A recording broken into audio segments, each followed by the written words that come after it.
Hi, I'm Jonna Till Johnson, CEO of Nemertes, and I'm here with my co host. John Burke, CTO of Nemertes. And joining us today on this episode of Heavy Strategy is Fletcher Previn, who is SVP and Chief Information Officer at Cisco.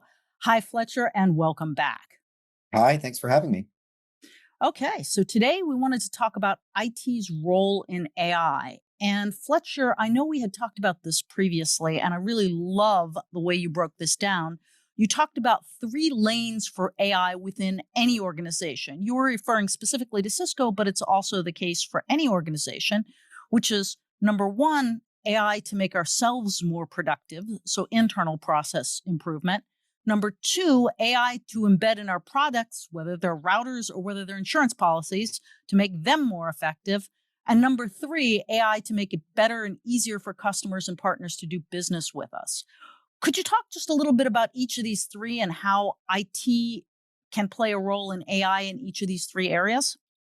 Yeah, sure. So IT plays a really significant role in all three of those lanes.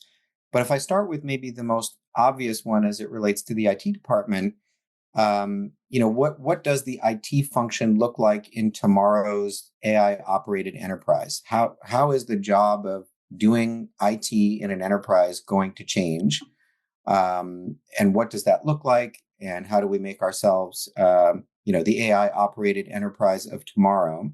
And then you've got the other sort of side of that, which is how do we leverage AI as a force multiplier for human potential across the company? In other words, how do we 10x everybody's productivity? hmm And then also, how do we provide the same kind of white glove employee experience that today is really only affordable for very senior executives in the company to everyone in the company? How can AI democratize the employee experience across the company? It's just not affordable today to give everyone in the company an executive assistant, a chief of staff, a communications person, an HR partner, a legal advisor, a dedicated help desk advisor, and so on and so on. But with AI, we can actually start to close that gap in the experience of, let's say, an early career professional is having and the experience that the CEO or vice presidents are having. So the second lane of AI kind of for our products and services, the IT department of Cisco is, as you would expect, customer zero for our products and early adopters of the AI capabilities. That's pretty important, by the way, because as these AI systems sort of evolve from searching and finding to having more autonomy and doing things, the only way that is going to be something that we're comfortable with is if we have good security in place and make sure these models aren't doing things that we don't want them to be doing. But then we are also building AI infrastructure in the IT department to be shared infrastructure and AI fabric that's used across the company. And that it runs real world production workloads, whether it's noise cancellation in the WebEx product or AI to use AI for automated radio resource management, right? We used to go once a year into the office and walk around and do a Wi-Fi survey.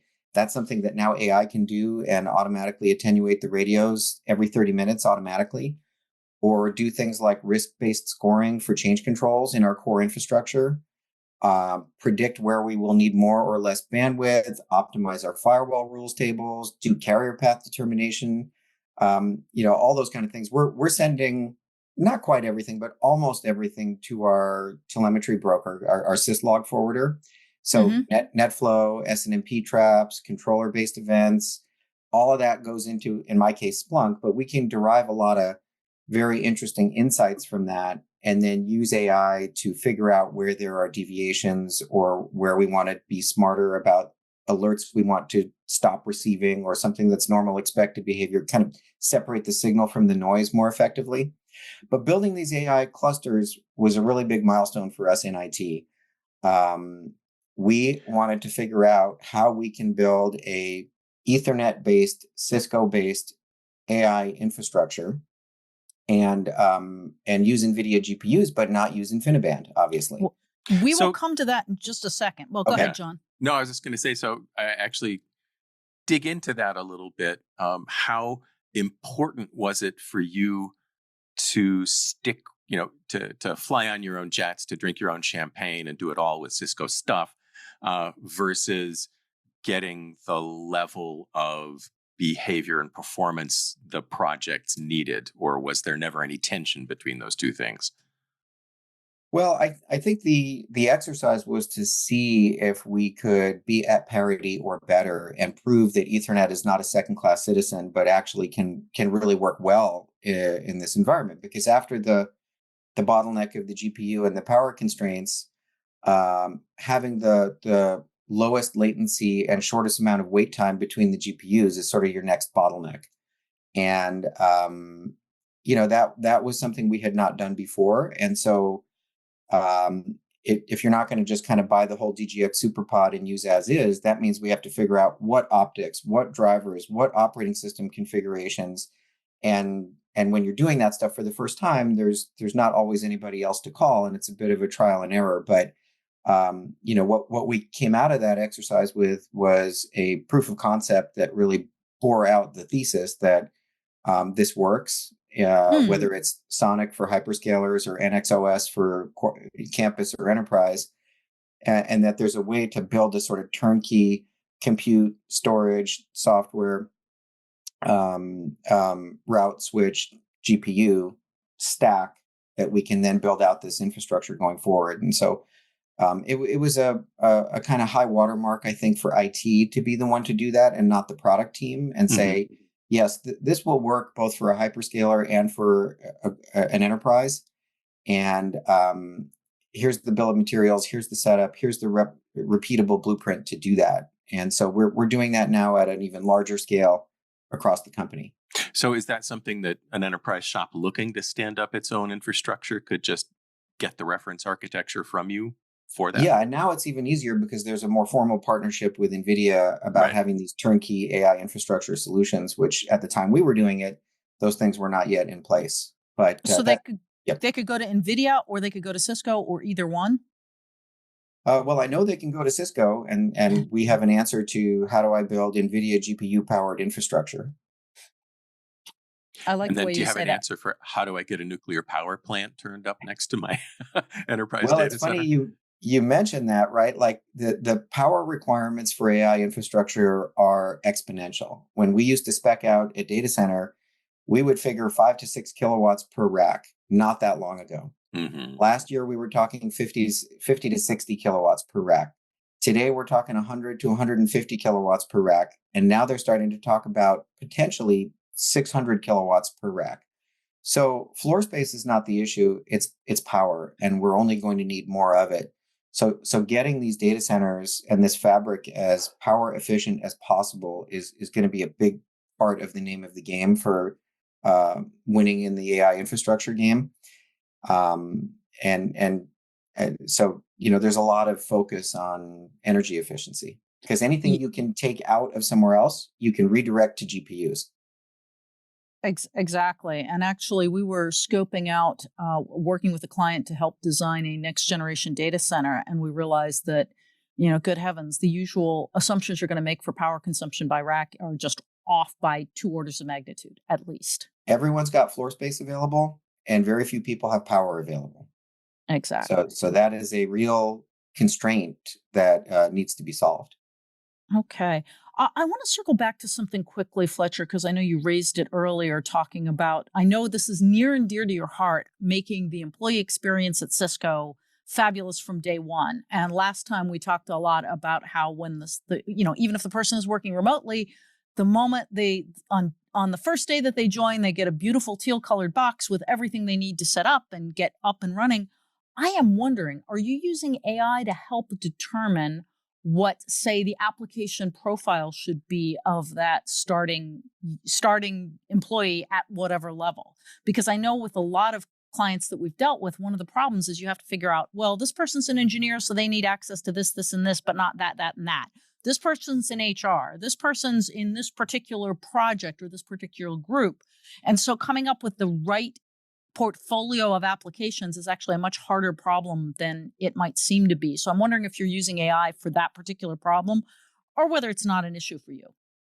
No, it is an issue, and it's part of the complexity of just a large corporation like Cisco, when a person gets onboarded, how do you shorten the time that it takes from their first day of work to the time where they can really become productive? And especially so if they're a developer, and how you develop software in a company really varies by product team and by organization. What does their CI/CD pipeline look like? What are their tools? Where do you get those tools? How do you set up those tools? And so that is a big opportunity for AI to be able to be a force multiplier for that kind of productivity, and a teammate that is on your shoulder, and the sort of digital equivalent of a person who has worked at the company for, in our case, 40 years and just knows the answer to everything. And as much as possible goes from giving you the answer to how do I do this to saying, let me just go ahead and get that set up for you the way that your organization does things. These are the tools you need, and here's how they get set up. So that's, I'd be lying if I said that that is all the way complete, but it's most definitely a focus area and work in progress. And AI is today the worst that it will ever be. It's only going to Right. improve, right? And Moore's law was we get double the compute every 18 months, and AI is probably something more like 10x better every year. So it's a moving target. I hmm, I wonder if it's going to be a smooth improvement, or if we're going to see kind of a seesawing back and forth as like the seesawing I saw in the utility of the tools, as the ability to just answer a question was for a while overshadowed in many contexts by the tendency to answer questions you didn't know the answer to if you were the AI, to hallucinate, to just make something up, or to inject so much slop into the general ecosystem that the net effect of AI is ambiguous, if not negative in some contexts. So do you see AI's ability to productively contribute to an individual to be larger in impact than than the use of it by other organizations, and the impact of that on their lives decreasing their ability to get more work done? Like, my productivity goes down if I get peppered with too much stuff from outside. Does the AI I'm using to help me filter through all that crap for me, is it like spam filtering, eventually? I think so. I mean, there is a really dispiriting amount of time that actually goes towards things that are not really what you said you wanted to be when you grow up. So if I think about, let's say the average person starts working at 21 years old and retires at 65. So that is a work life of 41 years. You will spend on average about 42% of that time doing administrivia. So think emails, expense reports, scheduling meetings, and so on. And roughly 33% of that time in meetings, which we could debate whether meetings are a good use of time or not. But that means about 75% of your work life is potentially doing something other than what you wanted to do when you took this job, and what you feel fulfilled doing. So, before we worry about AI taking work away, there's an awful lot of work on our plates that would be really valuable to have AI perform on our behalf. And at the end of the day, I think that the decisions the IT department make, and the technology decisions in particular, and how we bring AI to bear on this problem, will determine the answer to the question, what is it like to work in this organization? How much software can our developers code? How many contracts can our legal department review? How many sales leads can be generated? How many marketing campaigns can be created? How many innovations can you launch? How many customers can you support? Which is all another way of saying how successful your business can be. So these things, I think, are not trivial. They're actually core to creating a high performance environment that attracts and retains the best people. I think you're absolutely right. And let me just say, I think we can all collectively agree that the more AI takes away administrivia, paperwork, unnecessary cutting and pasting from document A to document B, the better. I think where one runs into a logical conundrum, and we talked about this a bit previously, but where one runs into a logical conundrum is everybody says, oh, I want fewer meetings, But at the same time, you have CEOs of large organizations saying, oh, I need my people all back in the office so they can collaborate more.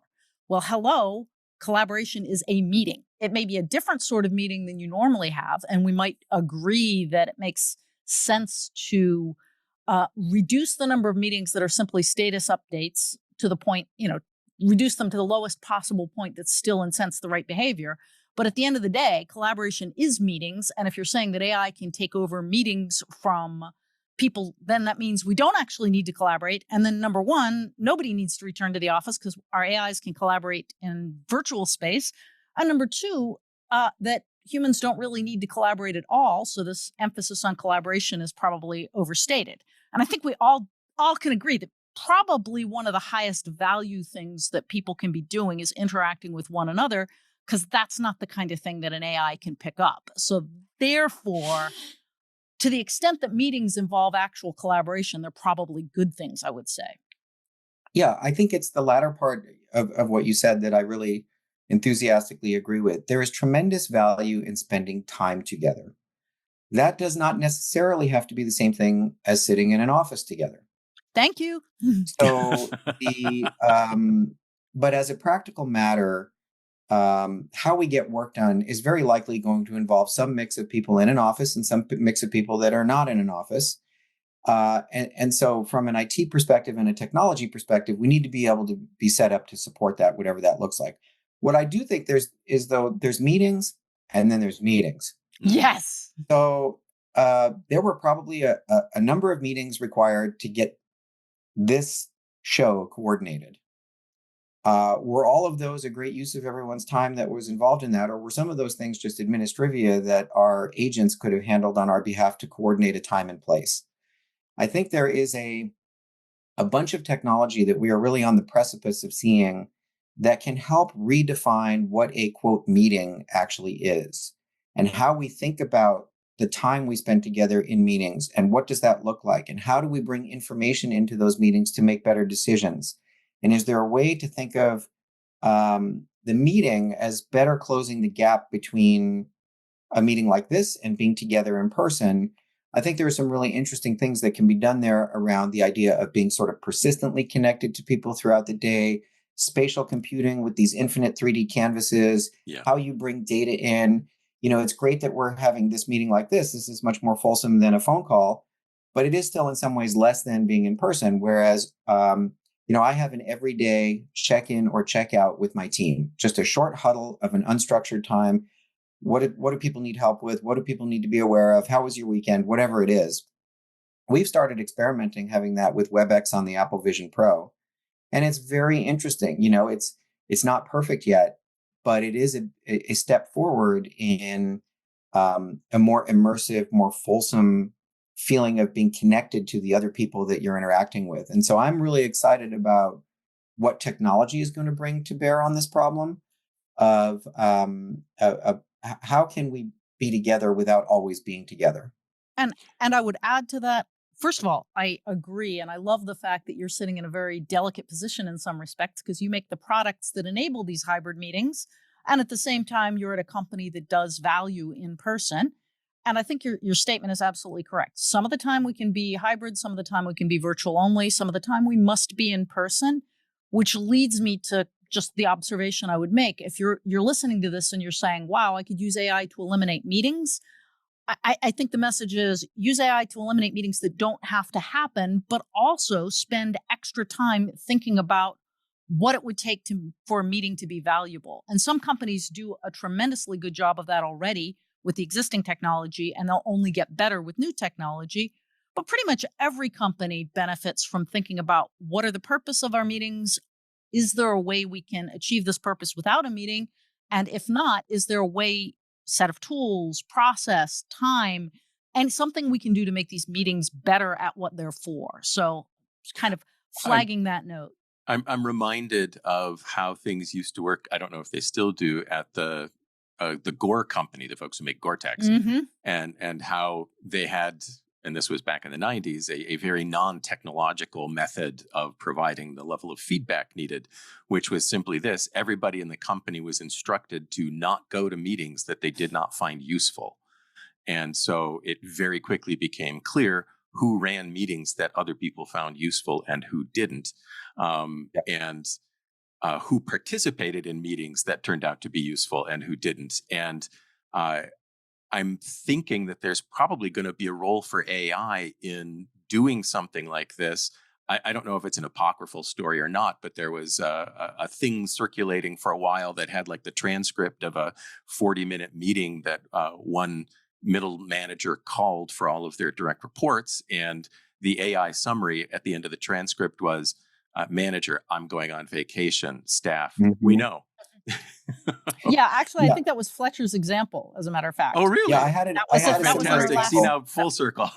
Yeah, There we go, but right back to you. But I but do you know, remember that, and I thought it was great. the sort of the main purpose of meetings are alignment and decision making. And I think that this overload of meetings became much more acute during COVID when everyone was hybrid because any kind of ad hoc or impromptu dialogue required a scheduled meeting. So you started to have a situation where there's not enough time to go to the bathroom and you're at home. Right. That would be very odd if you were in the office and you came in and had 16 30-minute back-to-back meetings. That's not normally what the workday used to look like. So I think we're sort of finding our way towards what does this hybrid future look like, and then what does this AI assisted workplace look like? And that's really kind of the interesting exercise for the IT department, because I think between real estate, HR, and IT, you have the three legs of the stool that really define the culture of a company. Your culture is a function of how work gets done. And what AI will bring to that table is not insignificant and really moving at this kind of hockey stick rate of innovation, because you don't have the same traditional cycles of we build something, we test it, we release it, we get feedback, we iterate on it, we put a new version out. That cycle used to take months or longer. Now AI is sort of continuously optimizing itself all the time. So you have this exponential rate of innovation happening that is really exciting. I agree with you on that exponential rate of innovation. I just want to correct one thing you said. It may be a true statement that meetings are to, do a status check and what was the second thing you said? Make a I said decision. Make alignment and decisions. decision making. Right. I will say that's probably the case now, but there's also a third reason that people have meetings, which is to collaborate and brainstorm. We Yeah. do Oh, too well, few of those and too much of the other kind. And we may find ourselves in a scenario where we do AI assisted collaboration and brainstorming at meetings much more often rather than decision making or simply doing status checks. fair enough. And there are meetings where I think it's useful to do the homework in the meeting and the meeting at home, if you will, and kind of reverse Right. the agenda of meetings. But but essentially, you want to figure out a way that technology can help solve the problem of how do I not lose the magic of serendipitous conversations and interactions that happen when we're together. And so there are things we can do, and there's techniques that we can do. By the way, having my everyday check in or check out huddle with my team is one of those mechanisms Mhm. to say, I don't want to have to wait until a weekly or monthly staff meeting for someone to bring up an issue. You want to kind of lower the barrier to that and bring some informality to um, uh, people can bring up whatever they think other people might need to know or any help they need or otherwise, but also just time together. It's a great, easy technique for team building in a hybrid world. Completely agree. I would just say, from my perspective, the serendipitous encounter has been overweighted in the rationale for return to the office. Because, as many people have pointed out, if your product strategy depends upon people serendipitously encountering each other in the snack room, you probably don't have a very predictable product development strategy. And I would say further that, having operated a virtual company for 22 years now, 23 years now, we found that decent chat augmented by video conferencing is an excellent way to have those serendipitous, hey, I'm sitting here working on something and I wonder, John, can you help me on this? And you can just reach out, set up a quick video conference, have that conversation. However, I do agree with you that the long-term vision is that kind of always on connectivity, so that it's even less of an effort, Mhm. so that you just simply look up and say, hey, John, and I wave my hand and John goes, oh yeah, John, what do you want? And I Yeah. agree with you that that's closer to the way humans organically work. And But and if you're going to have people come into the office, then there is a responsibility to make the office a worthwhile return on investment in terms of time spent in the car and otherwise, and reconfigure the office to be a more intelligent facility that is configured where people occasionally gather for some purpose and not necessarily where you're going to do 8 hours of individual work. So, Cisco likes to say the office as a magnet, not a mandate. That love that. Love that. The office is a magnet, not a mandate. yeah, and Has that's how we somebody think has about it. somebody told other leaders of industry this? Perhaps they should. Maybe a T-shirt, maybe some bumper stickers. I wanted to circle back on something you'd said up front about the three big channels for AI, and we've talked a lot about making individuals more productive, making their work day more productive by making a lot of things that used to peck away at their time go away. Um, what about that at the corporate level? So, ways in which AI can make it easier to be a customer or a partner or a supplier to a company. Uh, it- that was your third major leg of the stool. How does that work? Yeah, and so what we're trying to figure out is what role can IT and AI play in making sales more effective, making supply chain more effective, making it easier for partner channel and for direct customers to do business with us, to simplify how Cisco does licensing. All of those are areas of opportunity for potential improvement. And so that's really kind of the third lane, is in the business swim lane. How can we optimize some of these end-to-end flows, or even eliminate entire steps along the way, um, and internally as well. We recently went through an exercise in the IT department where we said, okay, if the vision is to be this AI operated enterprise, and what we're really valuing is a strategy of user experience, agile, and AI. They were more verbose, but if you distill them down, it's those.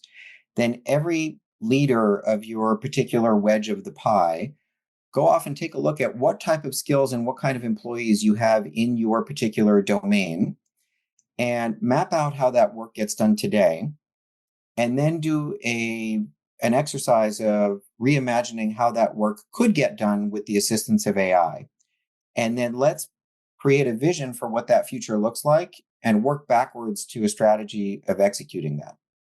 And so that's really kind of the path that Cisco IT is on right now, is saying, okay, so we have this idea of what does that mean for ERP, for employee help desk, for device provisioning, for supply chain IT, um, for CRM, and so on and so on. And then take all of those to be future states and work backwards into an overarching vision statement and some milestones along the way. How much of this are you doing prior to involving folks in other, the line of business departments that the IT side of this affects? How much are you doing before you hook them into it? How much are you leaning on them through the process? What we're doing is trying to cluster those projects that are sort of a collection of sometimes tactical things into an overarching outcome statement. And then out of that outcome, we will generate different epics, if you're using, Jira terminology, but different sort of threads of work that will then get decomposed into smaller work streams. When those work streams begin, the initial discovery part of that is where we would typically involve the business stakeholders and really make sure that we understand what problem we're trying to solve, and that we're aligned on the value and the outcome that we're going to achieve. And is there anything built into your process to um, basically have a pruning discussion on the AIs Mm. that Mm-mm. develop?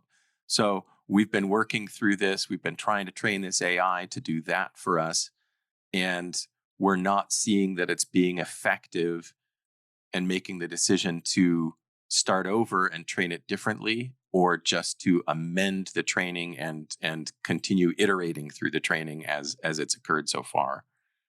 I think it's less at this stage, probably less that and more of an attempt to be mindful to avoid the chatbot sprawl problem of the past, which is if everybody is on a choose your own adventure path and we end up with 10,000 different avenues for AI, it quickly becomes noisy and overwhelming. And any kind of lack of governance and security and interoperability is going to really limit the value of what AI can bring to your digital estate. So we're trying to be thoughtful about saying what are the consolidated ways that we want to expose these things to employees so that people know where to go to get stuff, even if under the covers you have a lot of different avenues out to get answers to things, that there's a well understood, well articulated point of view on how people should be availing themselves of these tools internally in the company. So that's an exercise in being clear about what the strategy is, what the user experience is going to be, what the policies are around it, and then communicating and educating people on that.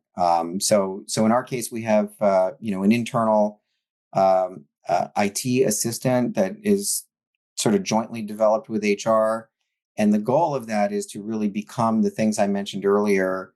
Your assistant that knows the answer to everything the public internet knows, but also a lot of stuff that only someone within Cisco would know, whether it's information about our products, our policies, our how software gets developed, our security controls, what tools do I need to do this job, do things on your behalf, maybe avoid going to unnecessary meetings.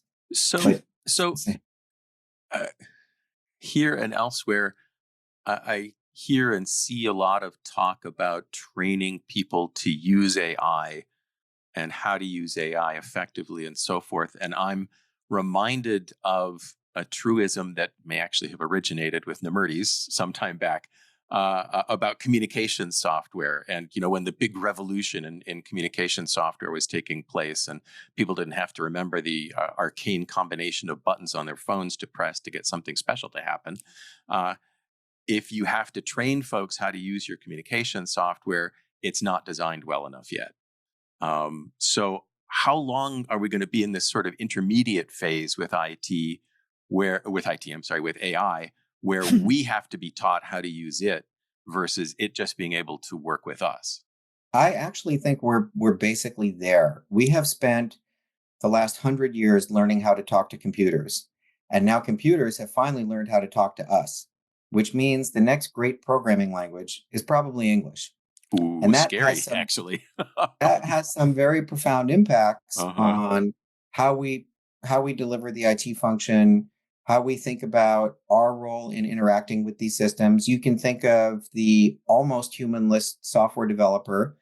Already Jira has a bunch of built-in AI capabilities that can take a long requirements document, break that down into a very well-written requirement, break that requirement down into epics, features, stories, have AI write acceptance criteria, pass that off to some fully automated CI/CD pipeline and do a first pass at developing the software and have a human being review it for obvious reasons. But, we're kind of already headed down the path of, even for something as complicated as software development, being able to express in natural English the outcomes that you want and have these AI systems kind of break that down and translate that into the building blocks necessary to deliver it. So I think if you apply that same sort of mentality to all of these other domains, whether it's IT for IT's own AI ops and being more efficient in how we deliver the AI function, or what we want the employee experience to be. In our case, how do we 10x everybody in the company and democratize the employee experience so that everyone is having this white glove experience? You're right. The days of being able to give somebody a big instruction manual on how to do something are long gone. It's just not okay to have these great experiences in your personal life and these difficult, high friction experiences at work. If you have to explain it, that's money actually. When I see project plans that have a lot of money going after change management, posters, videos, training, it's a big ominous signal that something is wrong. That's money going after the symptom instead of treating the disease. Why is this thing so complicated? We have to fix that problem, not just make the instructions better. I couldn't So agree more, and I have been in agreement for most of my adult life. Amen. So I have to sort of circle back to where we started. What is IT's role? And it sounds like what you're saying, and feel free to correct me if I missed something here, Fletcher, is that IT's role is number one, to understand the meta picture, where IT can assist an organization. And you've mapped that into those three lanes: making ourselves more productive, embedding in products to make them more effective, and making it easier for customers and partners to do business with us, to build out the infrastructure necessary. And we had a good talk about that and what kind of infrastructure and energy requirements there are, as well as, and I think the tricky one is to sort of be kind of a living policy and process guide that kind of gently steers people towards doing the right thing without cutting off their independence, and ensures consistency across the organization as needed and security across the organization as needed, without really digging, without really becoming the department of no. So it's again, if you were to boil it down into a handful of things, help the employees figure out what the use cases are and work with them to develop those use cases and test those use cases and assist with those use cases, to build out the infrastructure, and to kind of be ongoing support for those initiatives to keep everything aligned and harmonious. Did I miss anything? No, I mean, I think that's very much how we hope we're looking at problems we're trying to solve. That if we're doing our jobs well, employees at the company are not aware of any constraints being put on them because they're not doing anything that they're not supposed to be doing in their job, and that we have enabled them to have access to all of the latest tools and technology that they think help make them more productive, while protecting them from inadvertently doing something that may introduce risk into the company. And that's really the balance, which is admittedly a little harder in the AI space just because it's moving so rapidly. And people want to have access to all the latest and greatest tools that they see in their personal lives, and there is a certain amount of um, oversight required to make sure that these models are behaving in ways that we expect, that there isn't data corruption or data pollution happening. We kind of talked before about even something as basic as an image classifier. With a very small amount of data injection, you can make an image classifier think a stop sign is a yield sign. Mhm. And that's a fairly benign example. But now imagine that in critical infrastructure for service providers, or healthcare providers, or transportation.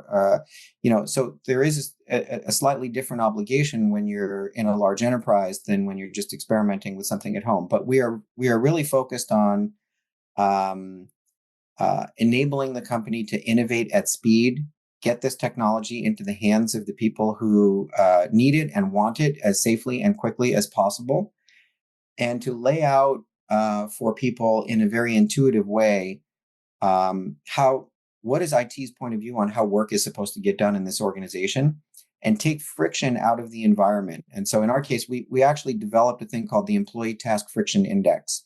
And Hmm. that looks at the top 150 things that all employees have to do, or a lot of employees have to do, and how much friction is associated with that, as measured by things like, CSAT surveys, watching people try to complete tasks, inline surveys at the time Or of possibly completing. future AI, or maybe currently. Well, What might exactly. be where That's you're where I was going. headed. Yeah. Yeah. And so right now I kind of act as the product owner on that experienced team's backlog and make equity decisions about how their time is best spent. And generally what I'm looking at is how many people experience this thing, how bad is this thing, and how often do you have to do it? But making sure that we're taking seriously these dissatisfier moments and things that have a lot of friction associated with them. And you know, some of those sort of more pedestrian aspects of IT are easy to ignore, but you do so at your own peril. Those are the things that collectively form the answer to the question, what's it like to work here? And when you do those things poorly, it leads people to believe the whole function is poorly run. And if you can't even get my laptop right, how am I going to trust you to deliver on the future of AI and this critical technology that we need for our business? So we got to get the basics excellent to have the credibility to do the rest of it. Okay. And on that note, I think we've wrapped up this. Thank you for the many insights on using AI inside an organization and IT's role in doing that. Fletcher, where can folks find you if they want to learn more from you? Well, I'm on LinkedIn, so you can find me there. So that's Fletcher Previn on LinkedIn. It is indeed Fletcher Previn on LinkedIn, LinkedIn/Fletcher Previn. And thanks so much for having me. This has been really a fun conversation. Yeah, likewise. I love that you're always at the cutting edge of whatever technology is going on and have some good insights as to how it plays out in the real world. It's a great place to be. Indeed, it's an exciting profession. I highly recommend IT to anybody interested in tech. It's never the same. It's always changing. It's always interesting. And you get to be part of deciding what kind of a world we want to live in. There you go. And on that note, we will wrap up. Thanks everyone for listening. This is Heavy Strategy.